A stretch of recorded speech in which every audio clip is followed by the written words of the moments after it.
नमस्कार, मैं हूं Saurabh Mishra. Online study for एक्स7 में आपका स्वागत है। क्या इस देश के अल्पसंख्यक इस देश को ही खाने में लगे हैं? मैं आपको ज्यादा समय ना लेते हुए एक वीडियो दिखाता हूं। ये वीडियो देखिए और आप भी अपनी प्रतिक्रिया कमेंट्स बॉक्स में जरूर दीजिए।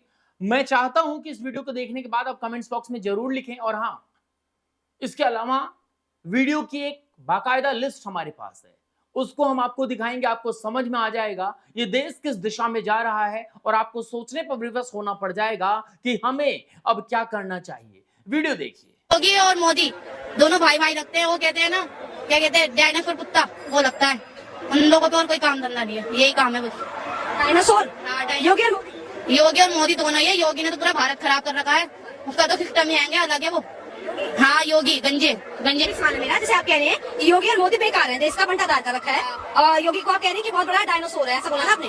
तो ये बताओ, जैसे पहलगाम में भी आतंकवादी हमला हुआ था, है ना, लोगों को धर्म पूछ के मारा गया, उस पर क्या है? इन लोगों ने अपना ये मंदिर खड़ा कर दिया, हमारा मस्जिद तोड़। एक और वीडियो देखिए, आपको समझ में आ जाएगा कि दरअसल जिहाद क्या है, कैसे ये हमारे देश के युवाओं, मुस्लिम युवाओं तक पहुंचता है।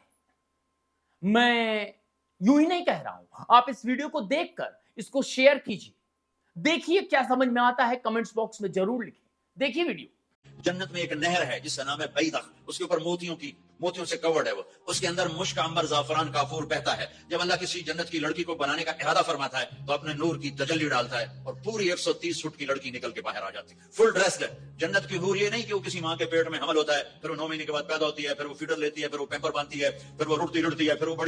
इस वीडियो को देखने के बाद आपको समझ में आ गया होगा कि इसे कैसे माइंड वॉश किया जाता है। जब बच्चे मदरसे में जाते हैं तो उनको कैसे माइंड वॉश किया जाता होगा, माइंड वॉश किया जाता होगा। लेकिन सवाल यह है कि हमारे देश के कुछ कठमुल्ले इस तरह की बातें करते हैं और हमारे देश में आजाद घूम रहे हैं, या हमारे देश में नहीं भी बैठे हैं, बाहर हैं, तो उनकी वीडियो सर्कुलेट होती हैं और उनको हूरों के दर्शन कराए जाते हैं।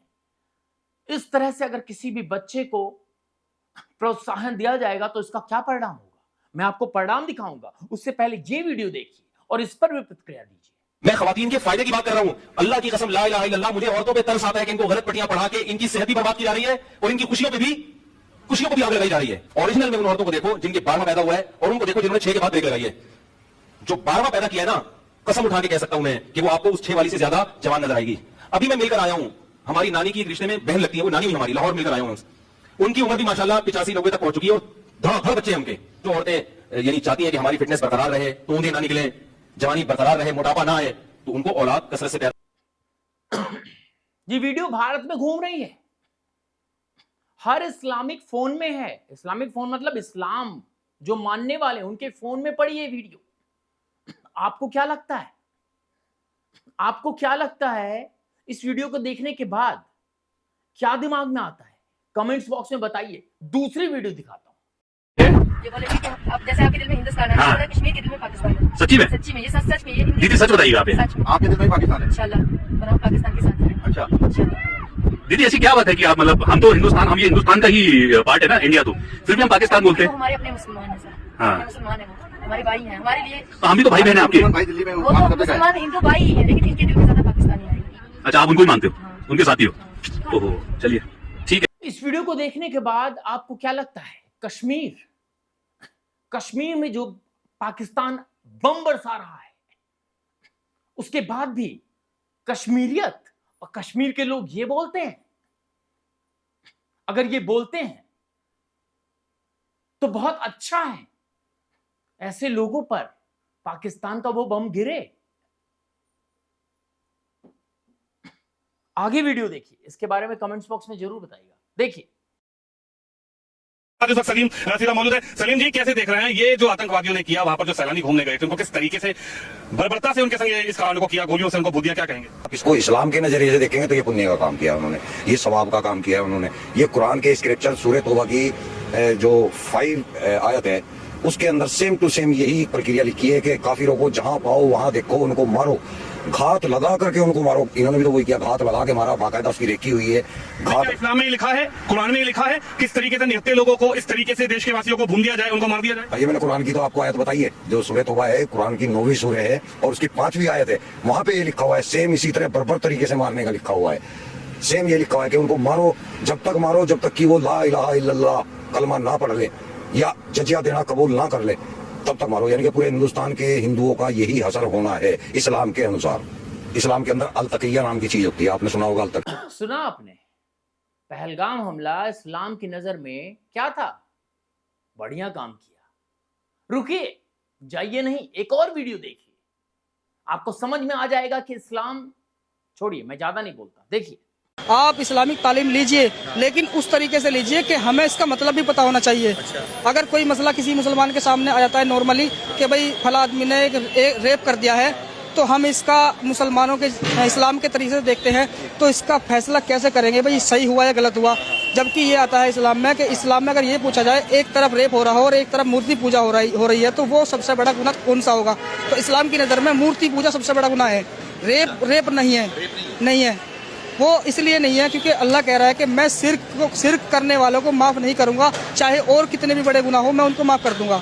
अगर वो एक बार कहता है कि मुझे माफ़ कर दे तो मैं उसको माफ़ कर दूंगा, लेकिन शिर्क करने वाला यानी जो मेरी ज़ात में अपने आप को ठहराता है कि भाई मैं इसको खुदा मान रहा हूँ, उसकी पूजा कर रहा हूँ, तो वो बड़ा गुनाह है।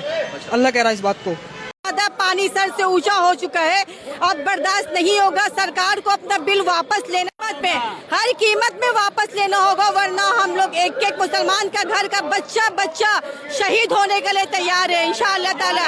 एक एक बच्चा, एक एक औरतें, एक एक बुजुर्ग, एक एक मर्द शहीद होने के तैयार है, सिर्फ मरने के लिए नहीं। इंशाअल्लाह ताला वक्त आएगा तो मारने के लिए भी हम लोग तैयार है, मरने के लिए तैयार है और मारने के लिए भी तैयार है। बस यही गुजारिश।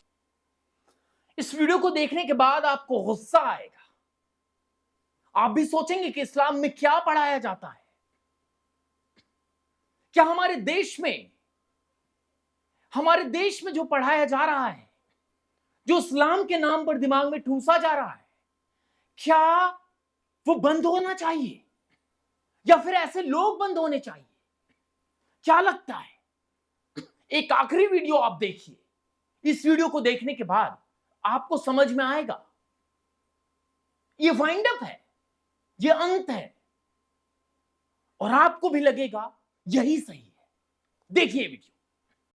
और हमने आपको बहुत सारे उदाहरण दिखा दिए। अब हम जो बोल रहे हैं वो कंट्रोवर्शियल है, पर बोलेंगे क्योंकि सत्य है। ये आपके भाई कभी नहीं हो सकते, क्योंकि कट्टरता इनमें इनके एजुकेशन के माध्यम से बचपन से ही भर दी जाती है। मदरसे से वो कट्टरता इनमें आती है और इनको 3 स्टेज पर ब्रेन वॉश किया जाता है। पहले इनको कट्टरवाद सिखाया जाता है, फिर इनको अलगाववाद सिखाया जाता है, और तीसरी स्टेज पर वो आतंकवादी बनता है, आतंकवाद सिखाया जाता है। ये उसके ब्रेन में बचपन से ही डाल दिया जाता है। उसके लिए हम काफिर है, ये उसकी किताब में लिखा है, हम नॉन बिलीवर्स है उनके लिए। आप इस सत्य को छुपा नहीं सकते हो।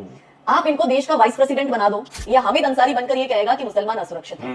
आप इनको जम्मू कश्मीर का मुख्यमंत्री बना दो, ये मुफ्ती और अब्दुल्ला बनकर भारत के टुकड़े करने और कश्मीर को भारत का हिस्सा ना मानने की बात कहेंगे। आप इनको मेंबर ऑफ पार्लियामेंट बना दो, ये ओवैसी बनकर 15 मिनट में हिंदुओं को काटने की बात करेगा। आप इनको एमएलए बना दो, ये अमनतुल्ला खान और मामन खान बनकर हिंदुओं के सामने षड्यंत्र कर साजिश करेंगे उन्हें मारने की। आप इन्हें कॉर्पोरेटर बना दो, ये ताहिर हुसैन बनकर दिल्ली के दंगे 2020 के करवाएगा। आप इनको एमबीबीएस बना दो, ये अफजल गुरु बनकर सदन पर हमला करेंगे। आप इनको चार्टर्ड अकाउंटेंट बना दो, ये याकूब मेमन बनकर सीरियल बॉम्ब ब्लास्ट करेगा। आप इनको बुरहान वानी, जिसको हमने गरीब हेडमास्टर का बेटा समझा, आप उनको सॉफ्टवेयर इंजीनियर बना दो तो वो बुरहान वानी बनकर इंडियन आर्मी पर हमला करेगा। आप इनको जवाहरलाल नेहरू यूनिवर्सिटी में पढ़ने भेज दो, वो उमर खालिद बनकर भारत तेरे टुकड़े होंगे इंशाअल्लाह इंशाअल्लाह के नारे लगाएगा। आप इनको आईएएस अधिकारी बना दो, ये जकात फाउंडेशन बनाकर यूपीएससी जिहाद करेगा। आप इनको मल्टी मिलियनर सुपरस्टार बॉलीवुड का बना दो, वो आमिर खान बनकर गुजरात की जनता को नर्मदा का पानी ना मिले इसलिए वो आंदोलन करेगा। तो कोई भी ओहदा दे दो, ये उन्मादी ही निकलेंगे। जिसमें खाएंगे ये उसकी बर्बादी ही निकलेंगे। और दूध पिलाने से सांपों ने कब अपनी फितरत छोड़ी है, खाल उतारेंगे अपनी तो जिहादी ही निकलेंगे। देखा आपने? क्या आपको लगता है कि ये सही है? क्या आपको लगता है वाकई ये सही है? तो कमेंट्स बॉक्स में अपनी राय जरूर दें। बने रहो ओनली स्टडी फॉर X1 के साथ। बहुत बहुत धन्यवाद।